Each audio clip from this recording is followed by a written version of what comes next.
Bonjour à tous, il est exactement 12 heures dans nos studios et sur l'ensemble du réseau synchronisé à la une de l'actualité de Sud Midi. 11 nouveaux décès liés au Covid-19, 196 nouvelles contaminations, 110 cas communautaires, 23 entre les départements de Thiès et Mbour. La pandémie progresse, de nouvelles mesures attendues aujourd'hui. À l'issue de la réunion du CNGE, le chef de l'État devrait décréter l'état d'urgence sanitaire. Après cette rencontre, l'Assemblée nationale n'a pas été saisie, précise le président du groupe parlementaire de la majorité, Aimé Rougnig. L'Assemblée nationale a déjà adopté la loi 01/2021 qui donne plein pouvoir au chef de l'État. Pour ou contre la prolongation du couvre-feu, des Dakarois se prononcent. D'autres évaluent la prise en charge à domicile. Quasiment impossible d'isoler un malade dans nos maisons étroites, bondées, où l'on vit et dort dans la promiscuité. Vous le constaterez dans le reportage de Odile Minkilan. Le sociologue Dr Souleymane Lo lui propose la prise en charge dans des lieux dédiés pour rompre la chaîne de contamination. Les marchés également ciblés. Ils ferment à 17 h dans la banlieue de Dakar. L'UNACOIS dénonce cette mesure unilatérale. L'actualité internationale, la page sport et la revue de presse avec Ndeye Mariam Ndiaye pour compléter Sud Midi, mise en onde par Alioune Badara Socé.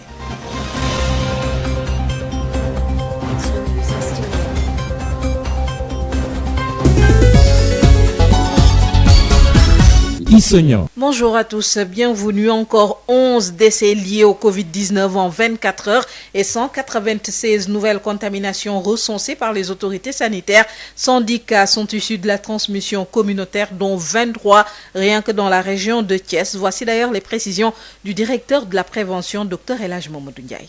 Sur 1888 tests réalisés, 196 sont revenus positifs, soit un taux de positivité de 10,38%. Les cas positifs sont répartis comme suit. Nous avons 86 cas contacts suivis par nos services. Aucun cas importé n'a été enregistré au niveau de nos différentes portes d'entrée, aériennes, maritimes et terrestres. Et 110 cas issus de la transmission communautaire ont été notés et répartis comme suit. 13 dans la commune de Thiès, 10 à Mbour, 7 à Kaolack et à Touba, 4 à Dakar Plateau, Mbao, Mermoz et Yoff, 3 à Derklé, HLM, Ouakam, Point E, Sangalkam et Tivaouane, 2 aux Almadies, à Diamniadio, Diourbel, Guinguinéo, Keur Massar, Mariste, Mékhé, Derklé, Parcelles Assainies et Rufisque, 1 à Amitié 1, Cambérène, Colobane, Fann Résidence, Guédiawaye, Gueule Tapée, Kaffrine, Kanel, Kédougou, Mamel, Mbacké, Médina, Ngor, Ouest Foire, Patte d'Oie, Pikine, Sacré-Cœur 3, Scat Urbam, Saint-Louis, Thilogne et Yara. 190 patients hospitalisés ont été contrôlés négatifs et déclarés guéris. 44 cas graves sont pris en charge dans nos services de réanimation. 11 décès ont été enregistrés ce dimanche 17 janvier 2021. L'état de santé des autres patients hospitalisés est jugé stable. À ce jour, 23 224 cas ont été déclarés positifs, dont 19 414 guéris, 526 décédés et donc 3 283 patients sous traitement.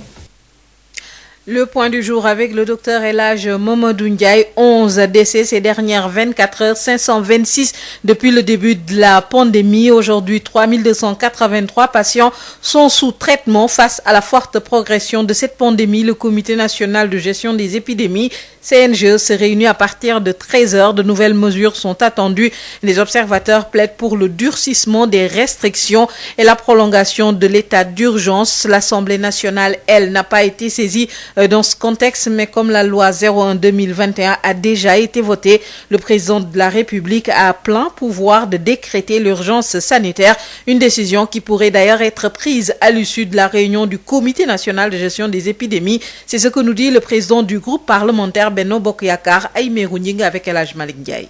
Jusqu'au moment où je vous parle, je n'ai pas connaissance d'une saisine du gouvernement, du président de la République, pour demander la prorogation de l'état d'urgence, qui a été donc décrété depuis le 6 janvier. Donc au moment où je vous parle, l'Assemblée nationale n'a pas été saisie pour justement proroger l'état d'urgence qui a été décrété dans le cadre véritablement de la loi, comme vous connaissez, de la loi 69. Mais écoutez, nous avons voté la loi que nous avons numérotée, la loi 01-2021, qui donc permet aujourd'hui au président de la République de décréter l'urgence sanitaire. Je crois que compte tenu justement des délais qui ont couru, le président de la République a la possibilité aujourd'hui de décréter l'urgence sanitaire. Alors, je pense que tout ceci devrait se clarifier après la réunion que le président de la République doit tenir avec le Comité national de gestion des épidémies. Et de mon point de vue, c'est cette réunion qui déterminera justement l'attitude, en tout cas les décisions importantes que le président de la République devra prendre en vertu justement de la loi 01-2021. Aïmerou Gningue, président du groupe parlementaire Benno Bokk Yakaar avec El Hadj Malick Ndiaye, il affirme que des décisions importantes seront prises ou devraient être prises à l'issue de la réunion prévue à partir de 13h. Il s'agit du Comité national de gestion des épidémies qui se réunit en présence du chef de l'État. De nouvelles restrictions sont attendues face à la propagation de la pandémie, notamment la prolongation d'état d'urgence et du couvre-feu à Dakar. Des Dakarois se prononcent d'ailleurs, approuvent-ils cette prolongation? Certains Dakarois donnent leur avis, arguments à l'appui dans ce reportage de Ismaël Marcel Kouli. Face à la recrudescence des cas de Covid à Dakar et à Thiès, certains de nos compatriotes sont pour la prolongation du couvre-feu pour le bien-être des populations. Moi j'ai perdu mon beau-frère qui est mort de ça, c'est pour ça que je suis pour, parce qu'il ne faut pas prendre de risques. Je suis pour dans la mesure où la maladie sévit actuellement pour nous prémunir de la maladie. On a besoin de ça, de limiter les déplacements et de faire coucher les gens très tôt, de rester à la maison surtout. Si la situation l'exige, moi je suis pour. Parce que cette maladie-là, c'est une maladie qui est là, qui est en train de tuer les gens. On ne sait pas comment la soigner, on ne sait pas comment l'aborder. Donc mieux vaut prendre ses précautions par soi-même d'abord et ensuite respecter les consignes données, c'est-à-dire l'état d'urgence, le couvre-feu, oui, si nécessaire. Oui. Si c'est nécessaire, je pense que la mesure devrait s'avérer nécessaire. Prolonger le couvre-feu parce que la situation est devenue grave. D'autres, par contre, ne voient pas la pertinence de la prolongation du couvre-feu. C'est le cas de Maguette Ngom, pour qui le virus circule aussi bien le jour que la nuit. Pour la prolongation du couvre-feu, moi, je suis pas d'accord. Parce que je ne comprends pas qu'on puisse faire un couvre-feu durant cette période où les bus sont bondés, vous voyez. Les marchés sont ouverts, les grandes surfaces sont ouvertes, il n'y a pas les mesures édictées et on fait un couvre-feu la nuit. Ça sert à quoi? Je pense que si on doit faire un couvre-feu, il faut faire une réduction des clients à bord des bus, comme on faisait au début. Il y avait des mesures dans les marchés, dans les grandes surfaces et tout, mais cette fois-ci, le président a dit qu'on doit vivre en présence du virus. En attendant la décision du chef de l'État, le virus continue sa propagation dans les différentes localités du pays. En attendant les nouvelles mesures attendues à l'issue de la réunion du CNGE, retenez que les marchés de Pikine et de Rufisque ferment à partir de 17h du lundi au samedi, fermeture totale les dimanches. La mesure entre en vigueur. La section Pikine de l'UNACOIS Diapo déchire ces arrêtés qui risquent d'accentuer la souffrance des commerçants. Le président du département de Pikine de l'UNACOIS Diapo parle d'un manque à gagner estimé à plusieurs milliards de francs CFA. Il demande à ce que cette mesure soit revue. Hassan Ka, est également le chargé de communication de l'UNACOIS Diapo au niveau national. Il est joint par Babacar Samb. Cet arrêté, on l'a reçu de plein fouet. On n'a pas réellement été associé à une prise de décision concernant ces mesures. Et je dirais violemment par rapport à cette crise économique, je pense que les commerçants vont souffrir parce qu'arrêter le travail dans les marchés à partir de 17h et vraiment de mettre à genoux le système économique du commerce. Par ailleurs, par rapport à la sensibilisation, les commerçants sont informés et vraiment ils l'ont très mal pris, demandant par exemple que ces mesures soient révisées dans leur application parce que 17h est un peu tôt pour vraiment quitter les lieux de travail.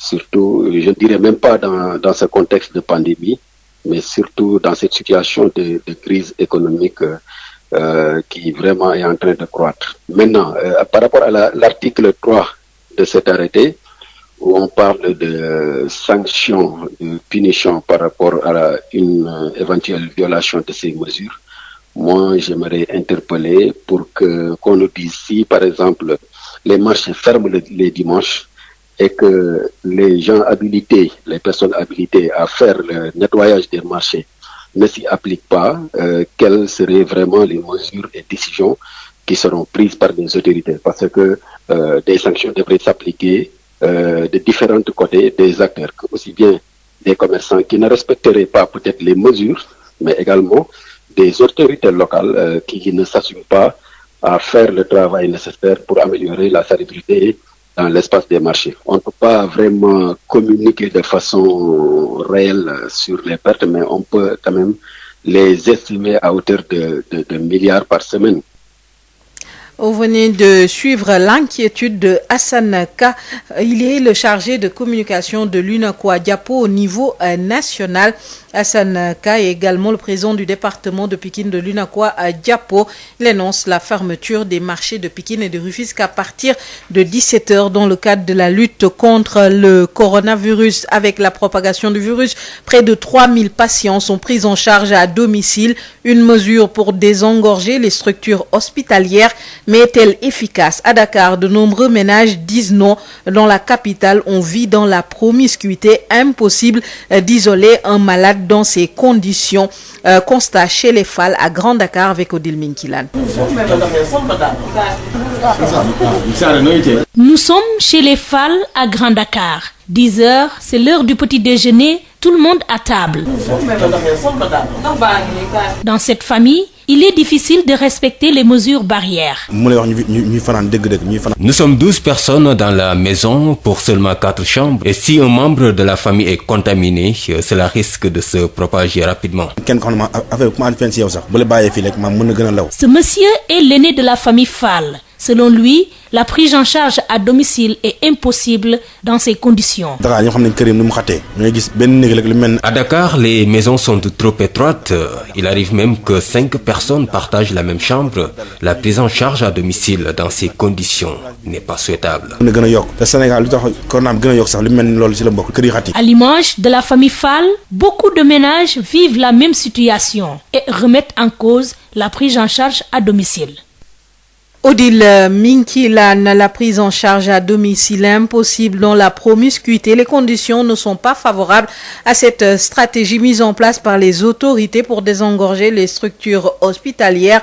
La prise en charge à domicile risque d'ailleurs d'accentuer la propagation. C'est la crainte du docteur Souleymane Lo, sociologue. Il insiste sur la prise en charge dans des lieux dédiés. Le docteur Souleymane Lo répond aux questions de Josette Kali.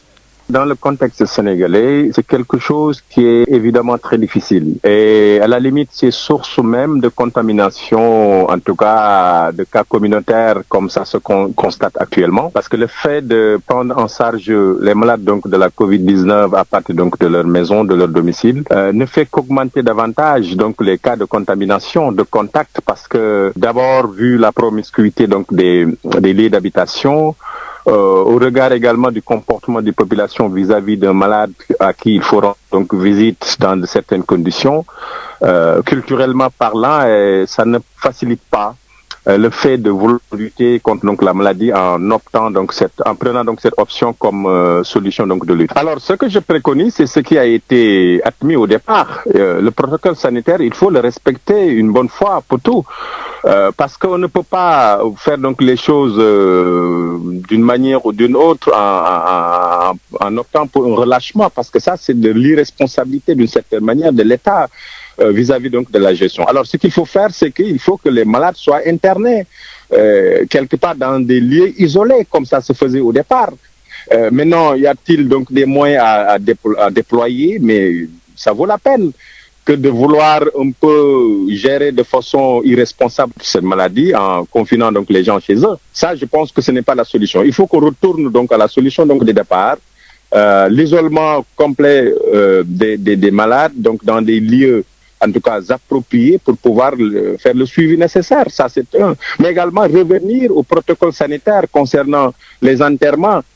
Aujourd'hui, quand quelqu'un est mort, en tout cas de la Covid, on le donne donc à ses parents, etc. Et c'est à eux maintenant de procéder à l'enterrement. Pratiquement, ce protocole a été délaissé, alors que la Covid continue à faire donc des ravages. Docteur Souleymane Lo, sociologue, avec Josette Kali. La Fédération nationale des associations de parents d'élèves et étudiants du Sénégal se dit contre la fermeture des établissements scolaires agitée par certains acteurs de l'école. Pour le président de la FENAPES, le mieux c'est de faire respecter les mesures barrières dans les établissements scolaires. Bakary Badiane est joint par Mame Diarra Da Silva. Je dis qu'il est impossible, je dis bien, de penser à une fermeture des classes, des établissements scolaires en ce moment. Ce qu'il faut, c'est respecter scrupuleusement les mesures barrières. Les parents d'élèves sont invités à apporter leur concours pour demander aux enfants de mettre les masques et même eux pour fournir les masques. Alors, ce que nous ne pouvons pas comprendre, qu'est-ce qui explique cette fermeture des classes en ce moment? Ce que nous demandons, c'est qu'on applique strictement les mesures barrières, que la distanciation soit respectée dans les classes, que les récréations soient respectées, que l'on évite l'attroupement des élèves. Les parents d'élèves ne sont pas encore d'accord pour une certaine fermeture des classes après le moment. Mais Monsieur Badiane, c'est ce respect justement qui pose problème dans les établissements. Les mesures ne sont pas respectées par le peuple sénégalais. Vous les voyez, vous les rencontrez dans la rue, on ne met le masque. On continue à boire le thé autour de je ne sais de personne ne respecte. Il en va de même dans les salles de classe. Même les enseignants, vous les voyez, ils ne mettent pas le masque, n'est-ce pas? Mais nous pensons que c'est là qu'il faut insister, que les mesures barrières soient respectées par tout le monde. Vous venez de suivre la réaction de Bakary Badiane, président de la FENAPES. Campagne de commercialisation arachidière, on en parle.